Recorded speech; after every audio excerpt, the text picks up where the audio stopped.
हमारे channel NS studio Kawardha में आप सभी का स्वागत है। अगर आप नए नए गीत संगीत रिकॉर्ड कराना चाहते हैं तो NS स्टूडियो कवर्धा से संपर्क करें। हमारा पता है जिला कवर्धा, नया bus stand road. Mobile number है 9131141220।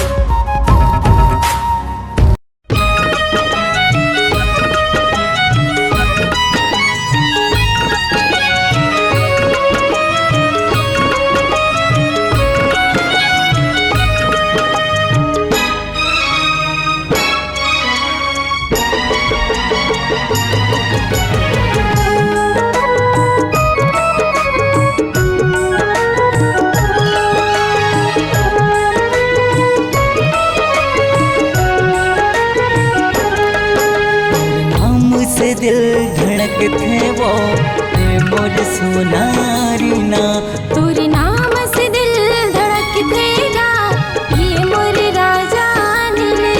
तोला देखे बलबो सतरे तोरे, तोला पाए बरगा तर सतरे तोरे। तोरे नाम से दिल धड़कते वो मोर सोनारी ना, तोरे नाम से दिल धड़कतेगा ये मोर राजा नीले।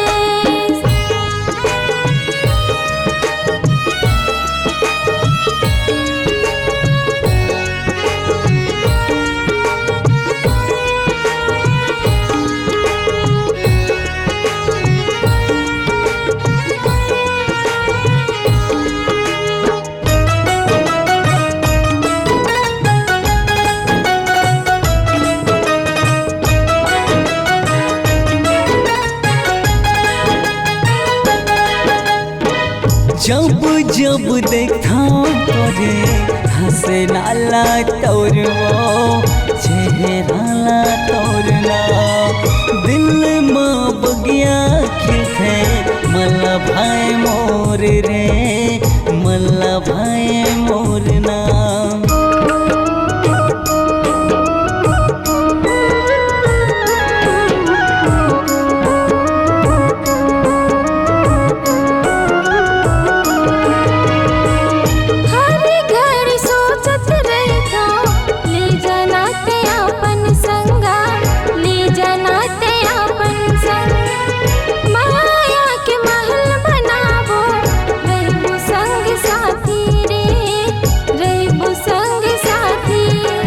देखे बलबो तर सतरे तो, तोला पाए बरगा तर सतरे तो।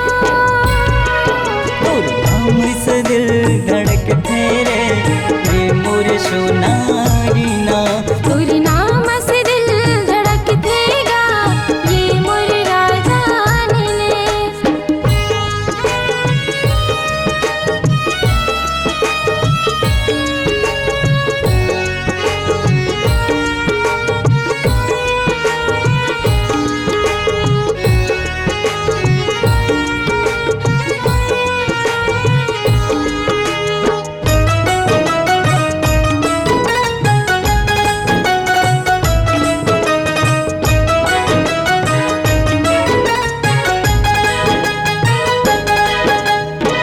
बीते दिन सुरता मैं मोला वो सतावे ना, मोला वो सतावे। सोए नींद माँ गोरी नींद यहाँ चुरावे वो तोरे याद आवे।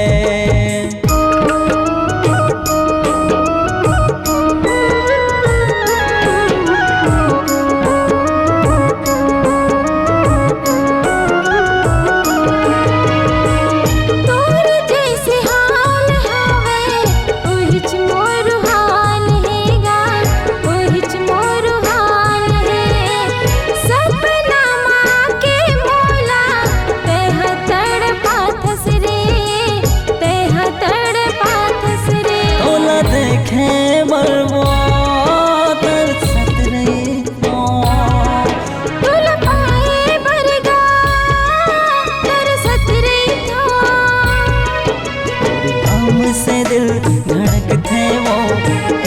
मोर सोनारी ना। तुरी नाम से दिल धड़कतेगा ये मोर राजा ने। तोर हम से दिल धड़कते वो मोर सोनारी ना। तुरी नाम